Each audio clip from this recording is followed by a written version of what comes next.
Hi friends, we're talking today about Saturn in Aries.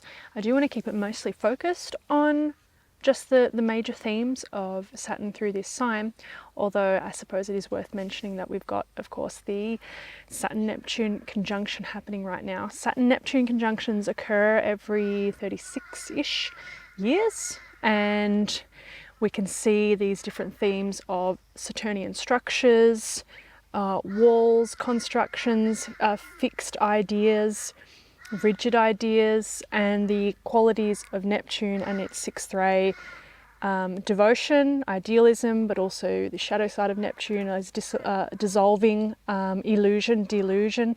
Sometimes there can be cult-like fanaticisms with this conjunction.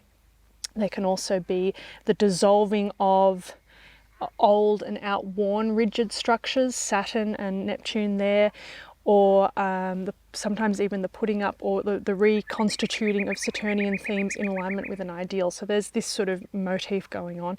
And I did find one, just like going back, doing a bit of research on some of the historical contexts going on. I thought this conjunction in Leo is quite interesting, particularly that given that Neptune is the esoteric ruler of Leo, Sun veiling Neptune at the soul level, where we've got the revelation of the self as the mystical one, or as that which is connected to the universality of the God principle, etc. Saturn-Neptune conjunction in Leo, 1917. World War I was nearing its end, with disillusionment with war and authority. So kind of a very first ray theme there, with Leo being a first ray sign. Russian Revolution, the fall, and the rise of the communism under Lenin.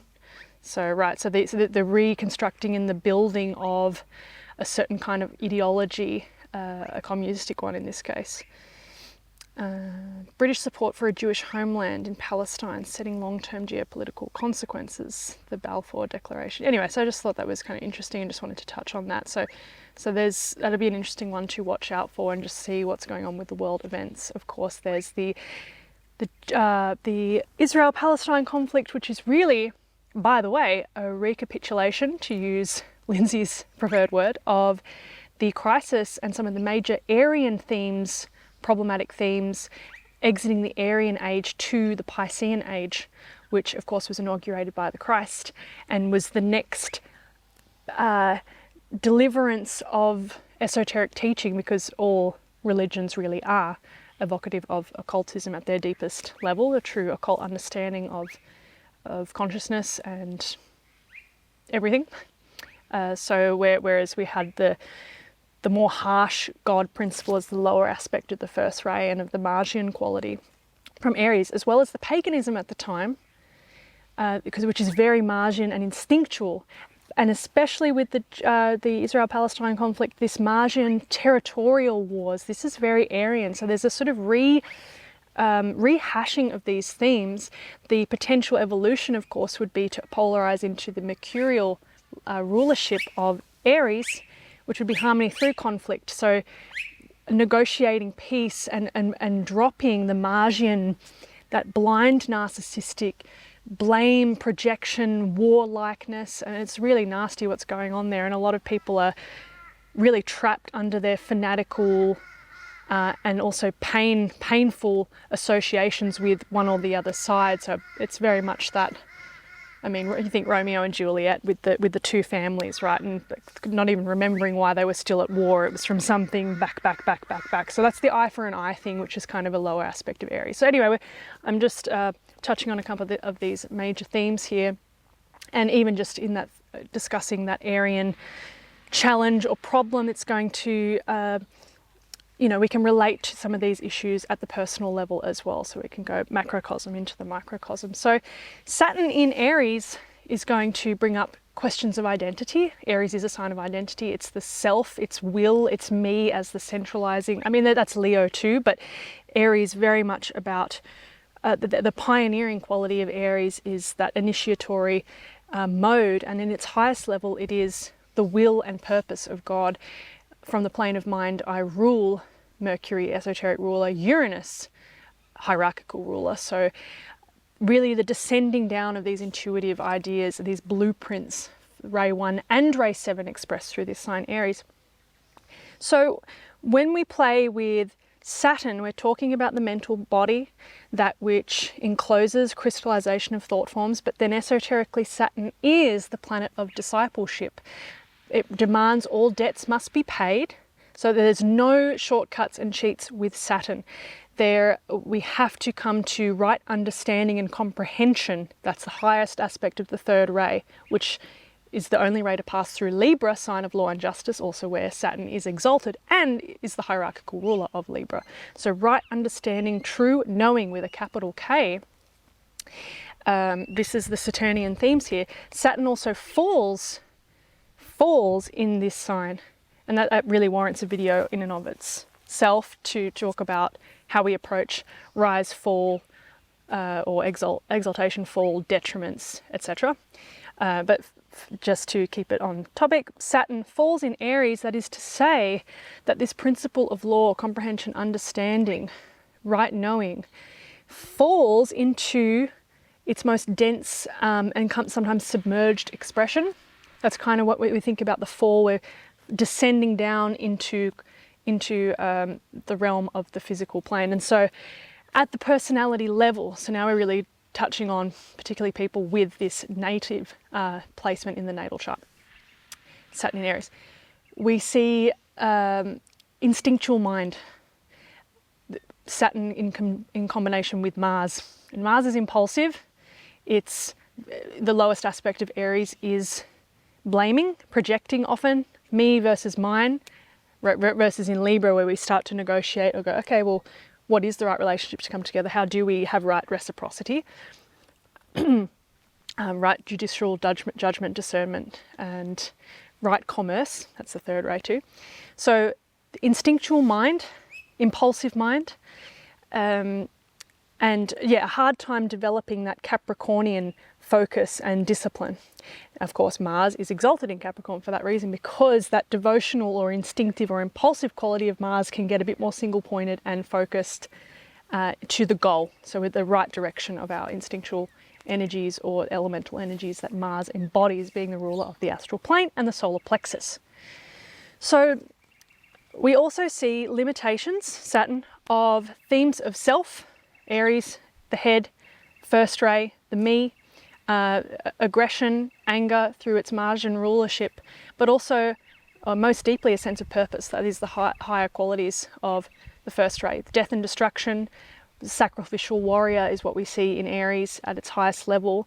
The way in which Mars can be redirected to become the warrior for the cause. That's the right channeling of the instinctual warlike aspect of Mars, rather than it being about personal agenda and baseline narcissistic, and using that word loosely, selfishness, given that, you know, that's one of the more common shadows of first ray energy and expressions, because it is about me, and rather than the lower self centralizing into this higher self and purpose. So that is to say, what is Saturn in Aries inviting us to meditate on, reflect on? Where are these lessons going to become obvious in our lives, particularly as aspirants and disciples, most especially disciples? Saturn is really going to bring that need to pay the debt, so to speak, or become exactly conscious of what's going on. It's really deep accountability and right comprehension and understanding. Knowing who you are as a soul, as the purpose, knowing what needs to be eliminated, first ray destroyer aspect, in order to channel our mental energies, constructing energies, Saturn, into the right place. One of the big challenges with Saturn in Aries is the difficulty claiming that authority, first ray.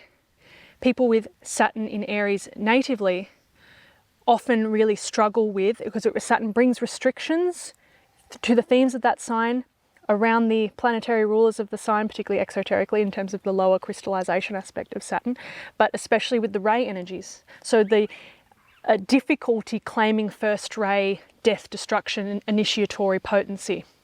Difficulty owning actually what is my inner authority.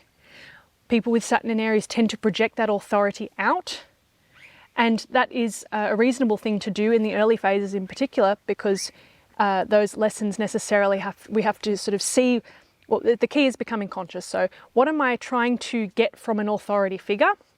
What kinds of authorities am I attracted to? If it's really expressing in the shadows still, then you can be prone to falling into the hands of a dominating authority figure, or the obvious egocentric person who plays that power game. But we have to take responsibility for how we, as a consequence of rejecting our own internal centrality and sense of purpose and knowing what it is we are here to do as individuals, we will project it onto some of these warped authority figures, and then we get into push-pulls with them, because really we're rejecting ourselves, even if the person is a problematic, over-the-top person who's trying to exert control.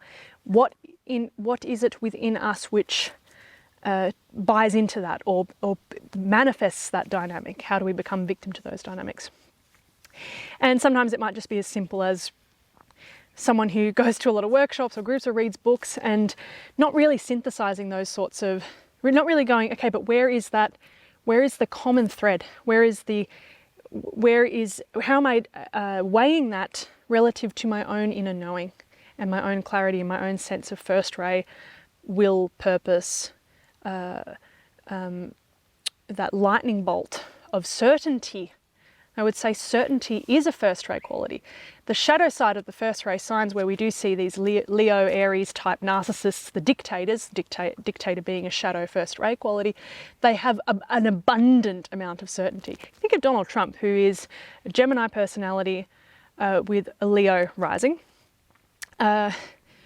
Regardless of what you think of his politics, his whole persona is this really phallic, balls out, over the top, and he has Mercury square Neptune, so he just says anything like off the cuff, right? We're going to win, billions of dollars, the whole thing, right? But this confidence, whether it's that this is very Leo quality of just, here I am, this is what I think, this is how I act, and I'm really going to be balls out. So that's a very first ray kind of quality. You do see these Leo type people in dictator roles, and Aries can have that quality as well. My way or the highway, listen to me, I'm right. And there's the heady aspect too of that would be the slight difference. Aries is like, I'm right and I really know what's going on. That's the shadow aspect of the head. And then Leo's sort of just like, I am the center of the universe, a bit more of that fixed quality of the first ray. And if you're someone who rejects your own authority, has a hard time claiming what you know, let's say Saturn restricting the head centers first ray, Aries rules the head, or in Leo too, the contraction around the sun or one's gifts or something like this, then you're going to have a really difficult, like that kind of energy, the Donald Trump type energy, or those really over the top people, it's just going to feel so alien to you. How can you be so certain? I mean, and I'm so neurotic or uncertain or unclear about what I'm doing, or have such a hard time standing in that energy. And that's where the Mars comes in too, because Mars ruling the solar plexus in its best case, again, is that warriors, and the right use of anger, aggression, and the right use of body identification to help gauge integrity. Hey, don't steal that's mine, claim. Not in the selfish sense, but the right boundaries. Mars is about boundaries. And that can also be a challenge with Saturn in Aries. Where are their boundary issues? And then perhaps especially with the Neptune conjunction. Where do I have a hard time claiming what is mine, but particularly in terms of that internal authority? And where do I dissipate that out or project it onto others? So for this transit, where are we weak of will is a good question. Where do we need to step into more solidarity in ourselves, knowing what it is we're meant to do, where we're going? Things that can help with this transit are working with good positive martial forces to overcome that. If we think about Saturn restricting, there can be that inhibiting quality. We think about the inhibiting of Mars in this case. And the sun is exalted in Aries, right? Where we often see people with suns in Aries can have big, strong personalities, confidence in how they express. There's other things in the chart that can compromise that, of course, but strong physical vitality in particular, that initiating energy of the body. There we have Sun and Mars as the sort of non-sacred, ruling the physical. So including or integrating Marsian activities, habits, exercise, developing routines. Of course, routines and steady, productive habits is a very Saturnian theme as well. It's very earthy. And so those can really help ground the Mars energy and create a bit more reliability. When you do those things, you can count on yourself. And so where that confidence is weakened, we can at the very least stabilize Martian themes, consistent exercise. Maybe even taking up a martial art if the warrior archetype is something that is a bit weak in the self, or even films or stories that really evoke this higher aspect of the martial quality. So we're still in the realm of the exoteric, but of course we're always, when we're working with these subjective elements, we're integrating the opportunities that are presented by understanding these inner esoteric and subjective qualities.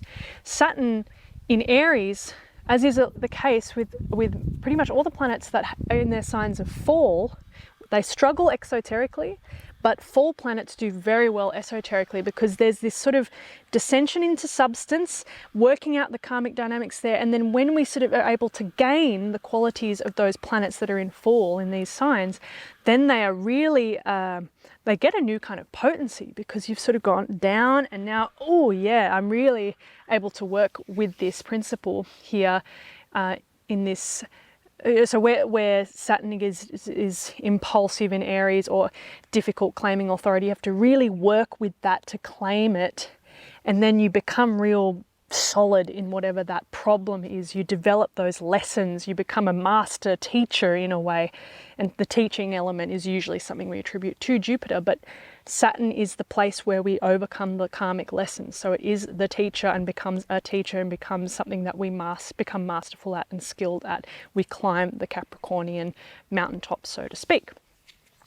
So that's that piece. But when we raise up Saturn in Aries, then we have a really potent combination of Mercury, in this case at the esoteric level, being the intuitive principle of Buddhi, that which receives messages from the higher planes.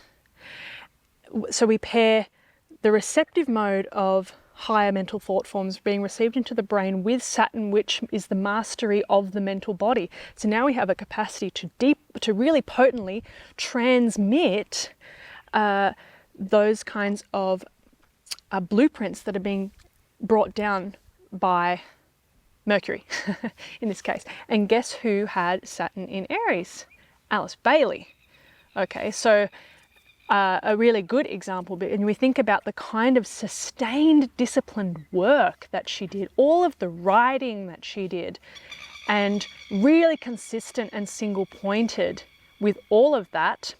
And so where Saturn in Aries can be a very difficult one for discipline, focus, self-certainty, exoterically, it is a very potent combination esoterically, where we can really evolve the Mars and start mediating with the God principle, essentially, and apply those Saturnian qualities there.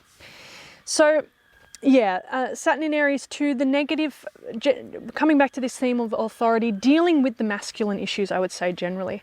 Truthfully, the signs and the planets at a higher octave are they're not exactly gendered in a way, but when they come down into our plane, then we do have these polar interplay expressions. Aries is a first ray sign, there's a lot of penetration there. We have Yahweh as the dominating, aggressive, judgmental, all these Martian themes, aspect of God.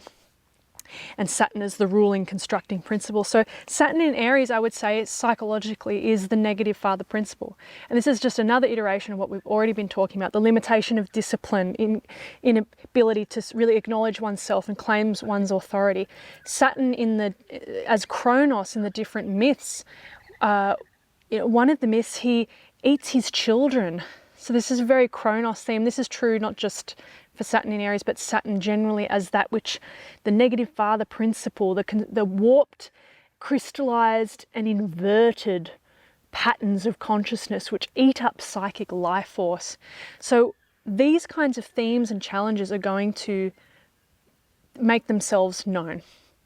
So where there is a difficulty with the father archetype, or just the masculine quality in general, whether you are a man and it's your own father, or the shadow masculine energies, that inability to claim the ballsiness, the forefrontness, the warriorness, that kind of certainty. And people who are uncertain tend to get really pissed off with the Donald Trump types, right? But you have to be conscious of where you are, where it has that kind of psychic libidinal life force. I actually had a dream once with Donald Trump, and I described him as having this giant phallus in how he's really balls out, right? And I had a dream where it was him, but he was a giant vulva. A giant vulva. A big fat vagina. And the dream image to me seemed to be suggesting to be that kind of expressive and dynamic when it came to the feminine power, actually. So it's so interesting and subjective the way these dreams work. And I've had a few dreams with the Donald Trump motif in them, and it's mostly been a positive image in terms of really capturing these fundamental psychic impressions. So this big, out there, you know, unself-aware. So if you're very overly self-aware and constantly questioning and neurotic, you need to be able to lean into that a little bit more. And vice versa, someone like Donald Trump would do well to be a bit more reflective, right? So, of course, Trump again is a Leo rising, but it's these themes of the boldness, the phallic quality, first ray themes there. So, as a woman, the animus problem, the father problem as well, and really being able to claim, just this, as we've been saying, claim those energies. So this transit is a really good opportunity. Aries is always a beginning cycle. So getting clear on what these initiations trying to happen are, these initiatory movements. Where are we going? So these are the reflections tab. Where are we going? What are we trying to do? Let's evolve out of instinctual impulsiveness or the tendency to go into blind ram-like Martian energies. Where can we start working with Mars in a more evolved way? And where can we overcome these limited imprints of the masculine energies and really come to grips with what it means to be in positive relationship with first ray energy, with father energy, with warrior energy, with the masculine energy, with the head energy. Now, I'm about to hit my Saturn return because I'm a native with Saturn in Aries. When Jupiter went through Aries a few years ago, and it's just about to head into Cancer. And Jupiter, esoterically, is very important transit-wise in terms of the second degree initiation, because it starts, the synthesis quality of that second ray starts to really work between the multiple bodies. And Jupiter hierarchically rules Virgo, where there's a very strong bringing together of all the different levels of consciousness, the embodiment of the love, wisdom, not purpose, that's more first ray, but the knowledge, wisdom, love, wisdom of Jupiter, embodying that through the form, the healing aspect of the second ray, which is a healing ray, bringing together. So I'm just saying that because that's why it becomes really interesting when Jupiter starts acting in an esoteric way through a chart, because typically Jupiter is the benefic, and we see good luck kinds of things how it's moving in the chart. But with me, this just points out this example quite well, I think. When Jupiter went over my Saturn, I had a massive increase in headaches, which have been a long chronic problem for me. Now, Saturn, the rings, restriction, Aries rules the head. Jupiter coming through and trying to expand that, purify the astral, synthesize the lower vehicles. So isn't that interesting? That Jupiter comes over Saturn and it's trying to expand those limitations, and in that bringing up the limitations in a way that was deeply uncomfortable and unpleasant. It's very, very serious headaches. So yeah, a bit of a tangent there, but an interesting example nonetheless. So the head, what does it mean to occupy the head also? Third ray Saturn is concentration. It's really being in presence in the head. Many of us are not present in the head. Part of the awakening of consciousness is part of this big heart expansion. Oh, what am I as consciousness really? I am this love principle. That's Neptune, sun veiling Neptune, esoteric ruler of Leo. This is who I really am. the mystical one that is connected to all. So there's the self through the heart, but the mind is really where things get very difficult, and occupying it requires a lot more concentration, whereas the heart can be a bit more, it depends, a bit surrender, moving into service, acting from the heart. Head stuff is always concentration, focus. We come up against all kinds of astral limitations through the head. So occupying the headspace, coming back to solutions or how we can approach this transit, meditating into your physiological headspace. Let's say that again. Meditating into your physiological headspace. Holding presence in your head and in your mind, and imagining you're somatically getting deeply into your head. This is going to help come up against those limitations. If you've got a negative father complex, which is something that I've struggled with, very much so, it's disorganized. The father principle is the organizing principle of consciousness. And when we have a negative father problem, the consciousness is disorganized. We are outdated, outworn. In the fairy tales, it's always the king, the queen is away, dead, gone, wherever, because whenever you've got a weak masculine, the feminine principle is dead. And the princess, typically in the fairy tales, suffers as a result. The king has become impotent, he's unable to rule the kingdom, there's problems, and then the animus demon creeps in and tries to possess the princess or something like this. And she goes on a whole journey. So that's what we see with bad governments and cults, coming back to Saturn, Neptune, or, the crystallization of poor ideas and ideologies.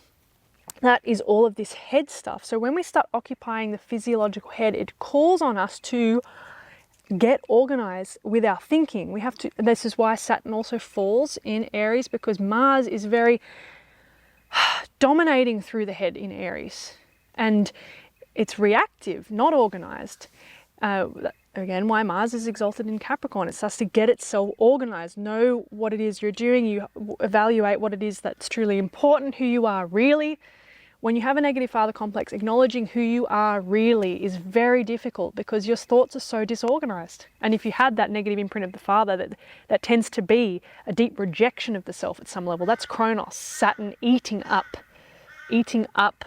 the psychic life of the children. In Saturn, Chronos in the myth, he didn't want his own sons to take him over, basically as the supreme ruler.